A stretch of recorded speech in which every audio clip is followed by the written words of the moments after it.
it seems to me like, yes, we are having a sell-off in these auto stocks, but it seems like the major averages overall are kind of ignoring the risk of tariffs at this moment. Do you agree with that? And do you think the market will potentially be caught offsides on April 2nd as a result? Yeah, I think there's been so much talk leading up to this. I think everyone at this point is penciling in a worst case scenario for next week.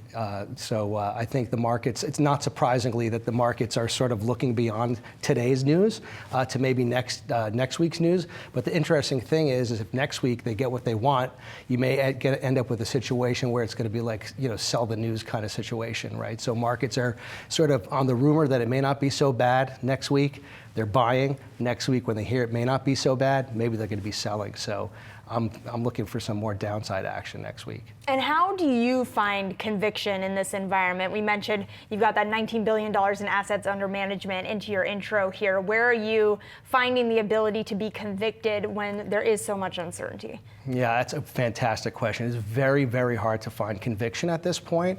But I always, we're more long-term oriented, right? So if we're focusing on the long run, we look at this period now as just it's a lot of noise actually, but this is an opportunity to buy when we have these types of situations, because if you're buying on strong fundamentals, once we get through this stage of unknowns becomes knowns, I think then the fundamentals will take over again. So focusing on the future, just like you're on rough seas and you want to avoid getting seasick, you got to focus on the horizon. And I remember the last time you came on, you told me something that really stood out to me, that if you believed in a stock enough to buy it, you should still believe in it even when it's seen some tough times, right? That's correct, right? If the thesis doesn't change, right, then there's no reason to act, right? And sort of the thesis has somewhat changed, but for most stocks, right? So all the competitive stocks that we're looking at, they're all under the same type of pressure. So the question is which ones are going to be able to weather these storms best?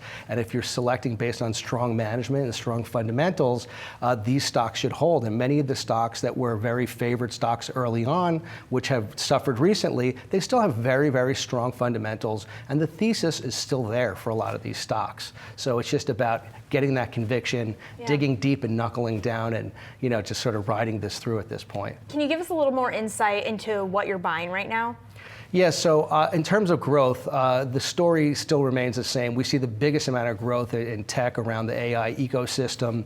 Obviously, not all stocks are created the same, but more generally, we still like that in terms of growth. We see some opportunity in financials, right? Because financials became a little bit more cheap recently. And the stronger ones, the ones that we liked before, that we were sort of reticent to pick up because they were picking up too much in value, we kind of were looking for some value there. It's going to be interesting to see how their earnings come out, so we're going to watch that very carefully. So based on earnings, we kind of are looking around fundamentals. And of course, healthcare has some potential opportunities. Again, it's a very big sector, but within the sector, we think there might be some opportunities because there's some value there with the opportunity for growth. Are you looking outside the U.S. at all?